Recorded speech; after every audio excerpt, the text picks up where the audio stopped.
सहमत हूं, मैं आपकी बात से बिल्कुल सहमत हूं, लेकिन आप फिर भी कह रहे हैं कि पासा पलट सकता है, लेकिन राहुल गांधी को वायनाड से लड़ना चाहिए, अमेठी से नहीं। क्यों? डर है कि वहां जीत नहीं पाएंगे राहुल गांधी? नहीं, मुझे इस बात का डर नहीं। मुझे ये लगता है कि अगर कांग्रेस पार्टी को अगर वाकई में अमेठी से लड़ाना होना चाहिए तो प्रियंका गांधी को वहां से उतारना चाहिए।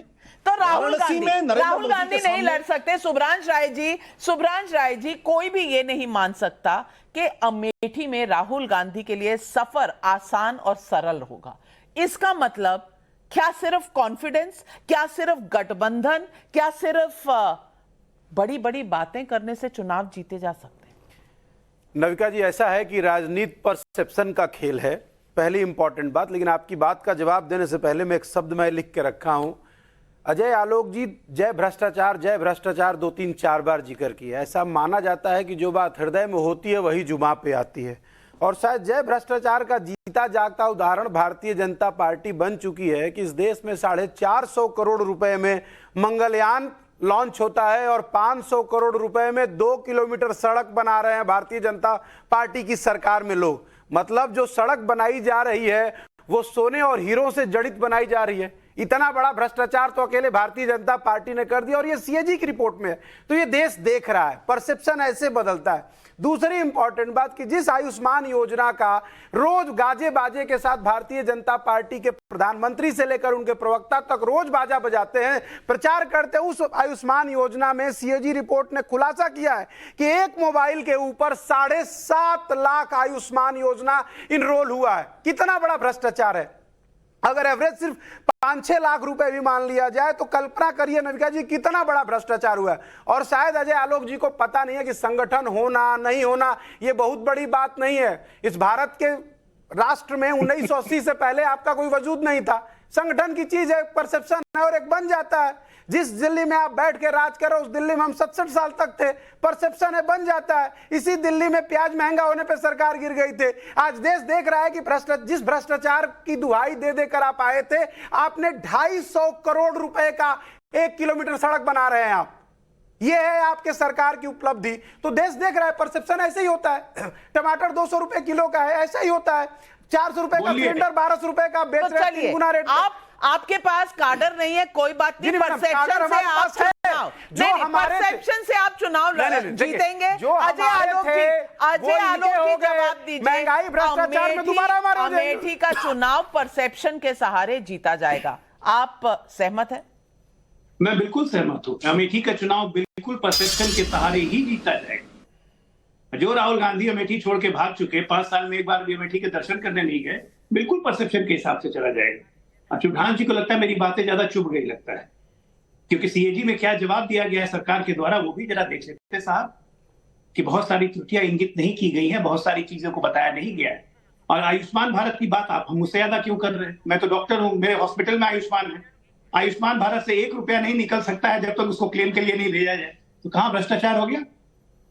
तो इसलिए जब तक पूरी चीजों की जानकारी ना हो, नहीं, आप गलत बात कर रहे हैं डॉक्टर अजय आलोक। नहीं, सीएजी से आप बड़े नहीं हैं। आपके अंदर भ्रष्टाचार हुआ है। राहुल गांधी कितनी बार गए हैं अमेठी 2019 के बाद?